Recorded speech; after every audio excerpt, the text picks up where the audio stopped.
Good morning students.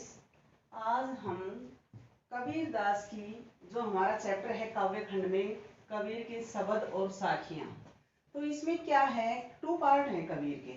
एक तो है शब्द और एक है साखियां। तो आज हम इस वीडियो में कबीर की साखियां पढ़ेंगे, क्योंकि शब्द हमारे सिलेबस में सीबीएसई ने हटा दिया है। तो हम केवल इसकी क्या पढ़ेंगे, साखियां। किसकी हैं ये? कबीर जी की लिखी हुई साखियां, कबीर की साखियां।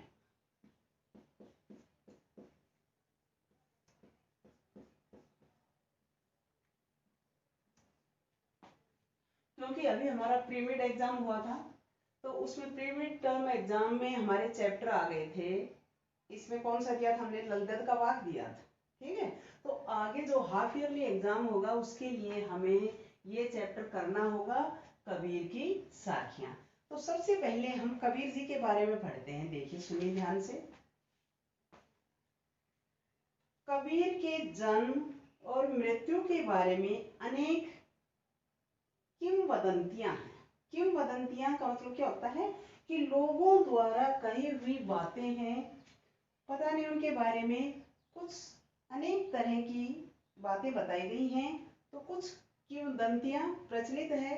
कहा जाता है कि इनका जन्म 1398 में, कब हुआ था इनका जन्म? माना जाता है, वास्तविक नहीं है। कहा जाता है कि 1398 में कबीर का जन्म कहाँ पर हुआ था? काशी में हुआ था।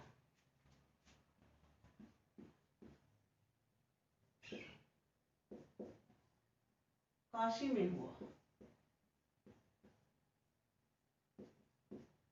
ठीक है। और सन 1518 के आसपास मगहर नामक गांव में इनका देहांत माना जाता है। देहांत कब हुआ? इनकी मृत्यु कब हुई? 1518 ईस्वी। तो ये 100 साल से ज्यादा जीवित रहे थे। 1398 से 1518, 120 साल के लगभग इनका देहांत हुआ।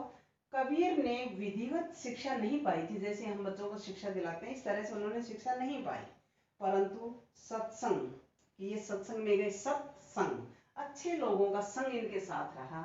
तो सज्जन लोगों की संगति में पर्यटन, घूमकर तथा अनुभव से उन्होंने ज्ञान प्राप्त किया था। इन्होंने ज्ञान हमारी तरह विद्यालय में जाकर शिक्षा ग्रहण नहीं की। इन्होंने क्या किया था? सत्संग आदि में जाकर, पर्यटन घूमकर और अनुभव से इन्होंने ज्ञान प्राप्त किया।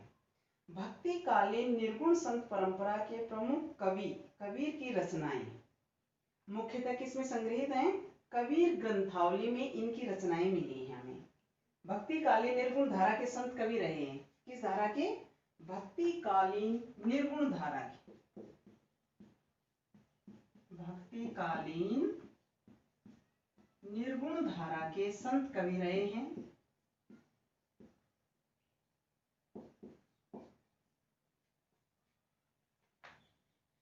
इनकी प्रमुख रचनाएं कबीर ग्रंथावली में संग्रहित हैं, किंतु कबीर पंथ में उनकी रचनाओं का संग्रह जो है वो बीजक ही प्रामाणिक माना गया है। इनका जो संग्रह है वो किसमें है? बीजक, जिसमें इनकी रचनाएं हुई हैं रामायणी, शबद और साखी। तो हम आज क्या पढ़ेंगे? इसमें कबीर की साखियां पढ़ रहे हैं। कुछ रचनाएं गुरु ग्रंथ साहब में भी संकलित हैं, इनकी रचनाएं वहां पर भी मिलती हैं। कबीर क्या थे? अत्यंत उदार, निर्भय तथा सद्ग्रह संत थे। राम और रहीम की एकता में विश्वास रखने वाले कबीर ने ईश्वर के नाम पर चलने वाले हर तरह के पाखंड, भेदभाव और कर्म कांड का इन्होंने खंडन किया कि हमें हिंदू मुस्लिम में इस तरह धर्म को लेकर, सांप्रदायिकता को लेकर किसी तरह का कोई भेदभाव नहीं करना है। तो उन्होंने इसका क्या किया? खंडन किया, विरोध किया। उन्होंने अपने काव्य में धार्मिक और सामाजिक भेदभाव से मुक्त मनुष्य की कल्पना की। ईश्वर प्रेम, ज्ञान तथा वैराग्य, गुरु भक्ति, सत्संग और साधु महिमा के साथ आत्मबोध और जगत बोध की अभिव्यक्ति क्या हुई है? उनके काव्य में हुई है। कबीर की भाषा कि सहजता ही क्या है, उनकी काव्यात्मकता की शक्ति है। जन भाषा के निकट होने के कारण उनकी काव्य भाषा में दार्शनिक चिंतन को क्या किया गया है, सरल ढंग से व्यक्त करने की इसमें शक्ति। तो यहाँ पर जो संकलित साखियां हैं उसमें प्रेम का महत्व कि क्या बताया गया है, प्रेम के महत्व को दर्शाया गया है, संत के लक्षण, ज्ञान की महिमा और बाह्य आडंबरों का विरोध आदि भावों का इसमें उल्लेख किया गया है कि जो भी बाहरी दिखावा होता है, बाह्य आडंबर बाहरी दिखावा होता है, उसका हमें क्या करना चाहिए, विरोध करना चाहिए। तो कबीर जी ने जो साखियां बताई हैं वो सुनिए आज आप ध्यान से, इनका अर्थ करते हैं। पहली साखी क्या है, इसमें क्या कहा है, मान सरोवर सुभर जल, हंसा केली कराही, मुक्ता फल मुक्ता चुगई, अब उड़ी अनत न जाए। मान सरोवर, मान सरोवर क्या है यहाँ पर, मान सरोवर जैसे हिमालय पर्वत में क्या है, जो वहां का तालाब है, मानसरोवर तीर्थ स्थल है। कहते हैं कि उस तालाब में स्नान करने से इंसान क्या हो जाता है, पवित्र हो जाता है। तो मान सरोवर सुभर जल, कबीरदास कहते हैं कि मान सरोवर जो तालाब है वो क्या है, सुभर जल, सुभर स्वच्छ जल से लबालब भरा हुआ है। सुभर, सुभर का अर्थ होता है स्वच्छ,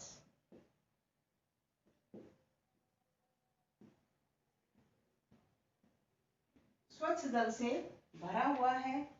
हंसा केली कराही, उसमें जो हंस पक्षी हैं वो क्या कर रहे हैं, क्रीड़ा कर रहे हैं। सुभर स्वच्छ जल से क्या है, अच्छी तरह भरा हुआ है, स्वच्छ जल से, सुभर अच्छी तरह से भरा हुआ,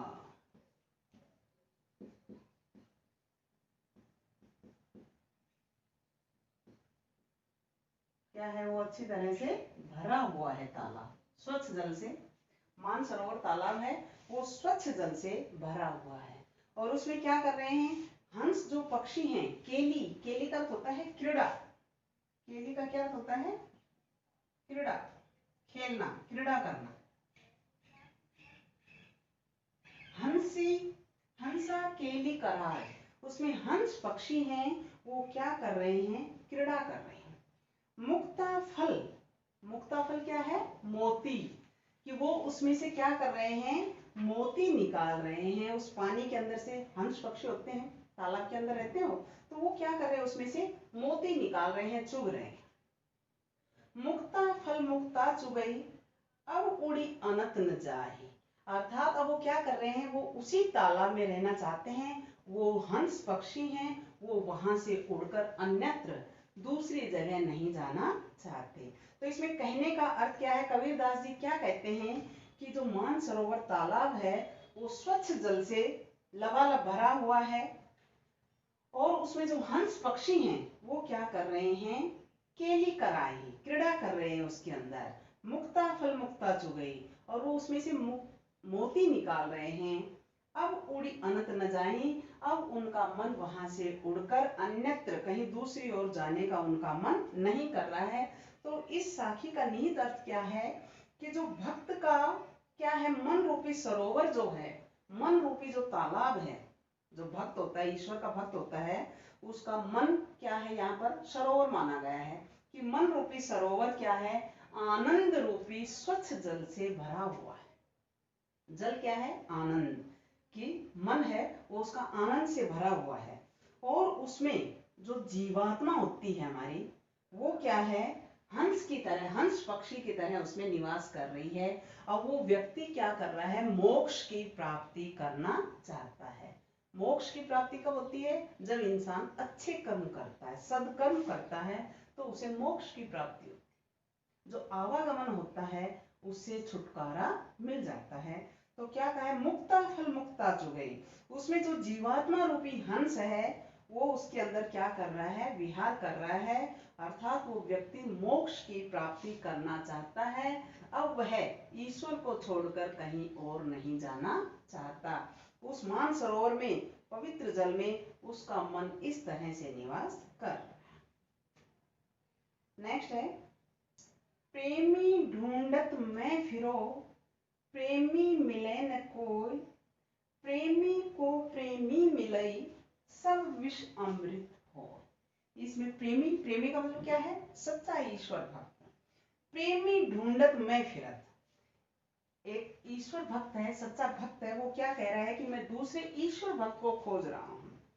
प्रेमी मिले न कोई, लेकिन मुझे कोई दूसरा सच्चा भक्त, ईश्वर भक्त नहीं मिला। प्रेमी ढूंढत मैं फिरत, मैं एक सच्चे ईश्वर भक्त को खोज रहा हूँ, ढूंढ रहा हूँ, लेकिन मुझे दूसरा कोई ईश्वर भक्त नहीं मिला है।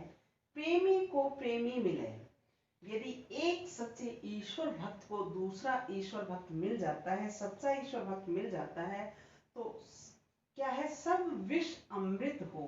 विष का मतलब जितनी भी बुराइयां हैं वो क्या है? उसकी अच्छाइयों में बदल जाती हैं। यहाँ विष का मतलब क्या है? बुराइयां, और अमृत अच्छाइयां। अमृत का क्या है? अच्छाइयां।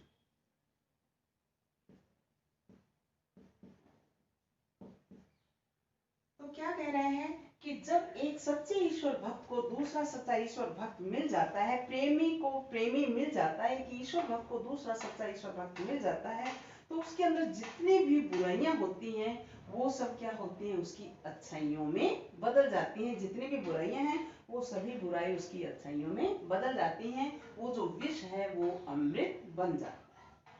तो क्या कहा है? प्रेमी ढूंढत मैं फिरो, प्रेमी मिले न कोई, प्रेमी को प्रेमी मिले, सब विष अमृत हो। एक सच्चा ईश्वर भक्त क्या कह रहा है कि मैं प्रेमी को खोजने के लिए निकला हूं, लेकिन मुझे कोई दूसरा प्रेमी, सच्चा ईश्वर भक्त नहीं मिला। जब एक प्रेमी को, एक ईश्वर भक्त को दूसरा ईश्वर भक्त मिल जाता है, तो उसकी जो भी विष, जितनी भी बुराइयां हैं वो सब अमृत बन जाती हैं, अर्थात अच्छाइयां, वो बुराइयां हैं वो उनको अच्छाइयों में बदल देता है। नेक्स्ट, हस्ती चढ़िए ज्ञान को, सहज दुलीचा डारी, स्वान रूप संसार है, भूखन दे झक मारी। हस्ती, हस्ती का अर्थ क्या होता है? हाथी। हस्ती का अर्थ क्या होता है? हाथी।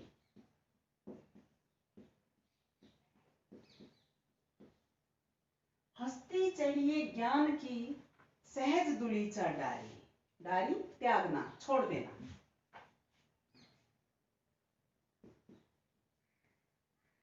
त्यागना, छोड़ना। सहज दुलीचा डारी, स्वान रूप संसार है, भूखन दे झक मारी। स्वान, स्वान क्या होता है? कुत्ता।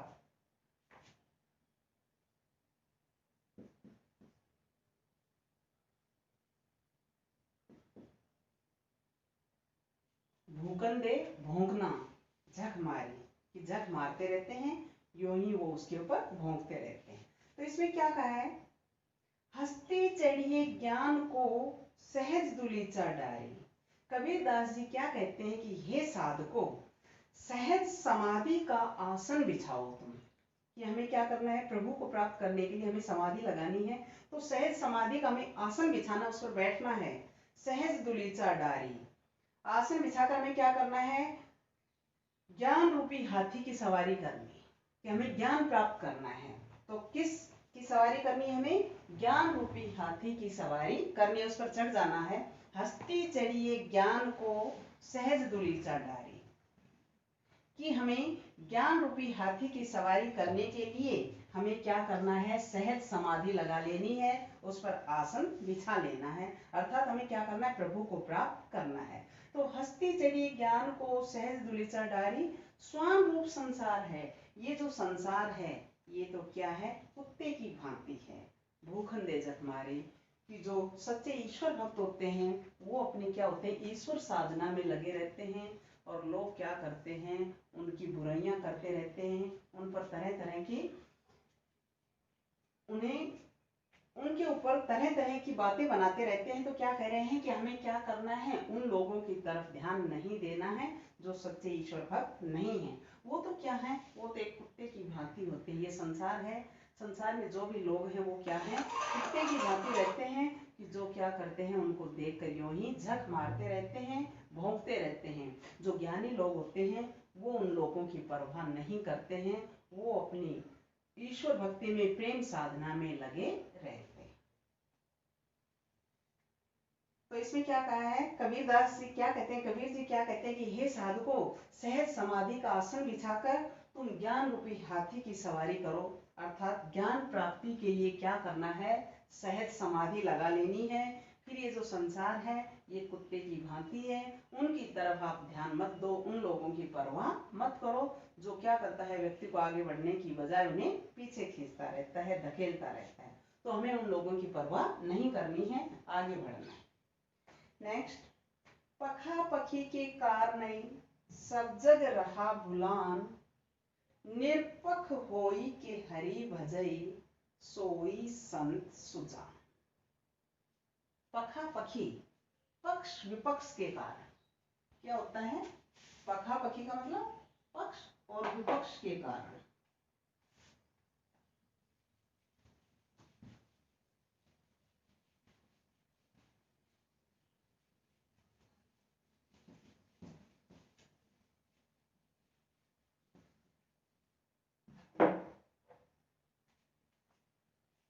इसमें कुछ शब्दार्थ हैं, इनके अर्थ आप देखेंगे इसमें। तो पखा पखी के कारण क्या हो जाता है, पक्ष विपक्ष के कारण।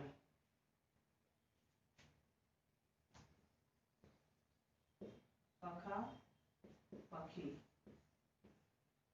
पक्ष एक पक्ष में होता है, एक विपक्ष में होता है। तर्क वितर्क, पक्ष विपक्ष, ठीक है। तो पखा पखी पक्ष विपक्ष, कार नहीं कारण।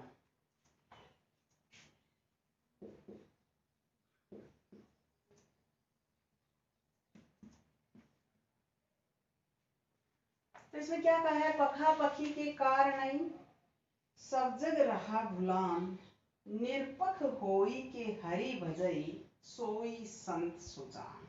कि जो इंसान पक्ष विपक्ष, तर्क वितर्क के कारण क्या करता है, इस सारे संसार को भूल रहा है, सब जग रहा भुलान। वो क्या करता है, उसको अच्छे बुरे की पहचान नहीं होती है, वो भेदभाव करता रहता है इंसान के अंदर, पक्ष विपक्ष तर्क वितर्क करता रहता है। तो पखा पखी के कारण सब जग रहा भुलान, ये सारा संसार उस ईश्वर को भूलता जा रहा है। निरपख होई के हरि भजई, सोई संत सुजान।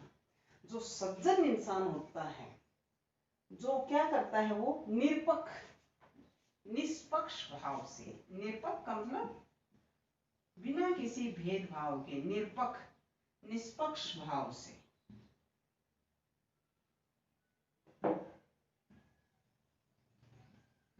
निष्पक्ष बिना किसी भेदभाव के,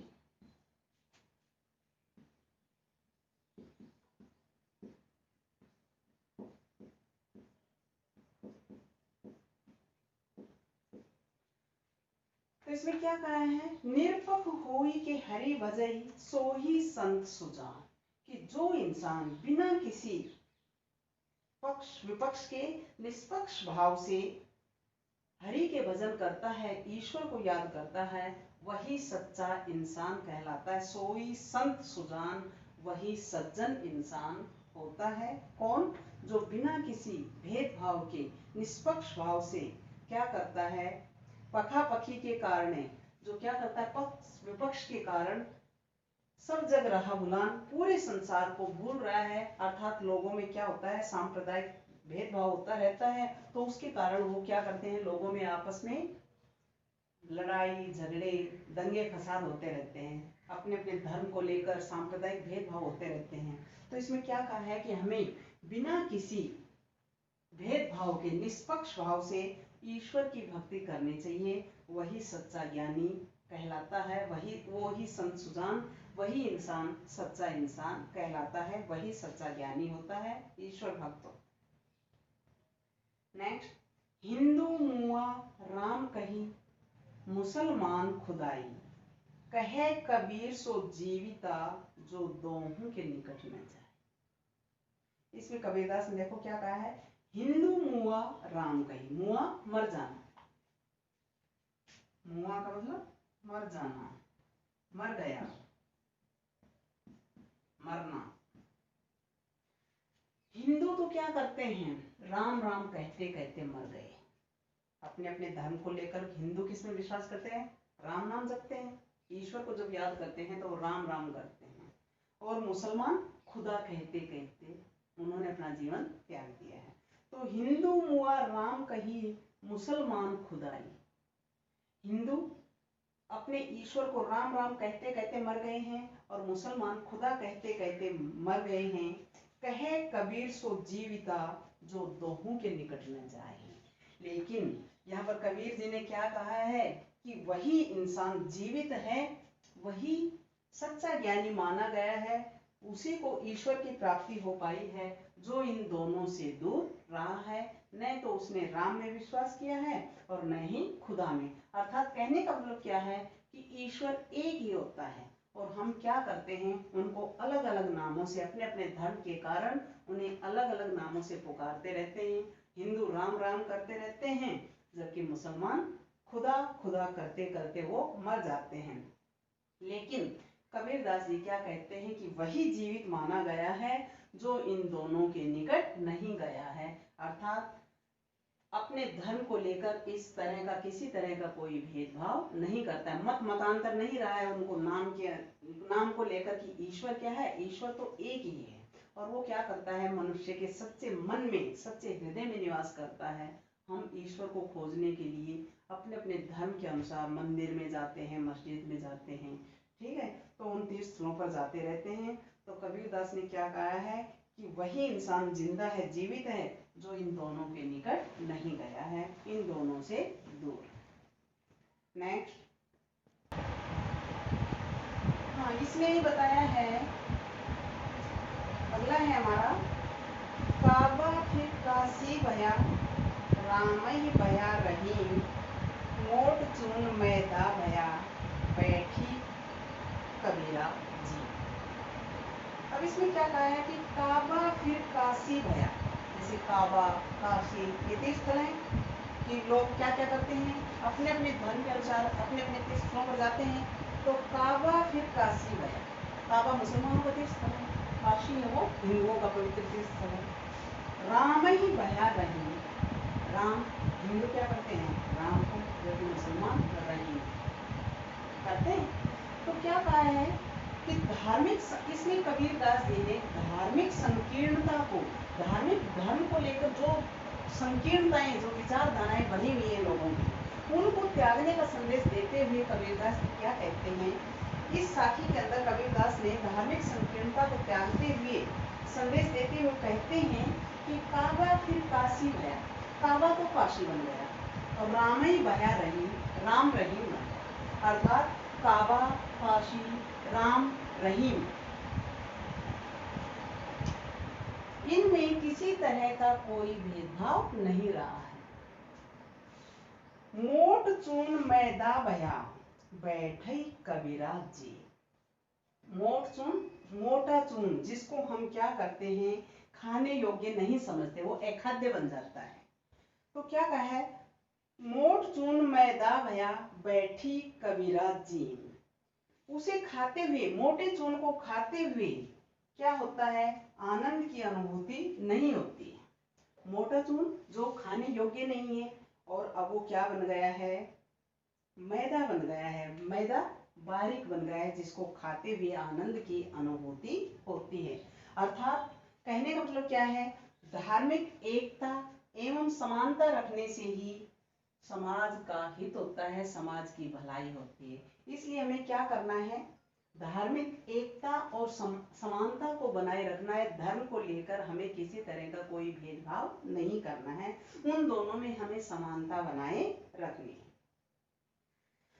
अर्थात धार्मिक एकता एवं समानता रखने से क्या होगा, फिर समाज का हित हो सकता है, समाज की भलाई हो सकती है। इसलिए जो मोटा चून है वो क्या है, विभिन्न संप्रदायों को खटकने वाली बात होती है कि हम अपने अपने धर्म को लेकर विभिन्न संप्रदायों में आपस में लड़ाई झगड़े दंगे फसाद करते हैं, तो वो तो मोट चून कहा गया है। और धार्मिक संप्रदायों को लेकर उनमें अपनाने वाली बात को यहाँ पर मैदा कहा गया है, जिसे हम खाने योग्य समझ लेते हैं। तो इसमें क्या कहा है, काबा फिर काशी भया, रामई भया रहीम, मोट चून मैदा भया, बैठी कबीरा जी। कबीरदास जी क्या कहते हैं कि जो काबा था वो तो काशी बन गया और राम था वो रहीम बन गया, अर्थात अब इनमें किसी तरह का कोई भेदभाव नहीं रहा। मोट चून मैदा भया, जिसको मैं खाने योग्य ही नहीं समझता था, जो मोटा चून था, आटा जो था, जिसको खाने के अयोग्य समझा जा रहा था, उसको आज मैं मैदा बारीक समझकर उसको खाने योग्य जो क्या है उसको मैंने समझ लिया है। अर्थात यहाँ पर अच्छी बातों को, अपनाने वाली बातों को मैदा कहा गया है। इसलिए कबीर जी कहते हैं कि अब हमें उसको खाना चाहिए। मैं उसको क्या कर रहा हूँ, बैठी कबीरा जी। कबीर जी क्या कह रहे हैं कि लोग उसको खा रहे हैं, जीम रहे हैं, भोजन कर रहे हैं। तो इसमें कहने का भाव क्या है कि धार्मिक संकीर्णता को त्यागते हुए ये संदेश दिया गया है कि धर्म को लेकर हमें किसी तरह का कोई भेदभाव नहीं करना है। नेक्स्ट, ऊंचे कुल का जन्म या, जे करनी ऊंच न होय, सुवरन कलश सुरा भरा, साधु निंदा सो। देखिए कितना अच्छा गाया कबीर जी ने। ऊंचे कुल का जन्म या, ऊंचे कुल में जन्म लेने से ही, जे करनी ऊंच न हो, केवल ऊंचे कुल में जन्म लेने से ही व्यक्ति श्रेष्ठ नहीं कहलाता है। इसके लिए क्या होना चाहिए, व्यक्ति के कर्म श्रेष्ठ होते हैं। अगर वो व्यक्ति कार्य श्रेष्ठ कर रहा है तो नीचे कुल में जन्म लेने वाला भी ऊंचा बन जाता है, श्रेष्ठ बन जाता है। और एक क्या है, उसने जन्म तो ले लिया बहुत ऊंचे कुल में, ऊंचे परिवार में, ऊंचे वंश में पैदा हुआ है, लेकिन उसके कर्म क्या हैं, तुच्छ हैं। तो लोग उनको अच्छी दृष्टि से नहीं देखते हैं। किस तरह से, सुवरन कलश सुरा भरा, साधु निंदा सो। सुवरन, यदि सोने का कलश है, घड़ा, सोने का घड़ा, और यदि उसमें शराब भर दी जाए, उसमें मदिरा भर दी जाती है, तो साधु जो सज्जन व्यक्ति होते हैं वो हमेशा उसकी निंदा ही करते हैं, बुराई ही करते हैं, वो अच्छाई नहीं बताएंगे उसके अंदर। इसलिए क्या कहा गया है कि व्यक्ति को हमेशा कर्म श्रेष्ठ करने चाहिए। व्यक्ति अपनी पहचान अपने कर्मों से बनाता है। यदि हम श्रेष्ठ कर्म करेंगे, अच्छे कार्य करेंगे, तो हम ऊंचे श्रेष्ठ व्यक्ति कहलाएंगे। तो क्या होता है, व्यक्ति केवल अच्छे कुल में जन्म लेने से ही श्रेष्ठ नहीं बनता है, उसके साथ उसे क्या करना है, ऊंचे कुल में जन्म लेने से श्रेष्ठ नहीं बनता है, उसके लिए उसे कर्म अच्छे करने चाहिए। यदि कर्म अच्छे करेंगे तो लोग हमारी इज्जत करेंगे, मान सम्मान करेंगे। तो व्यक्ति हमेशा अपने कर्मों से ही श्रेष्ठ बनता है, नहीं कि ऊंचे कुल में जन्म लेने से।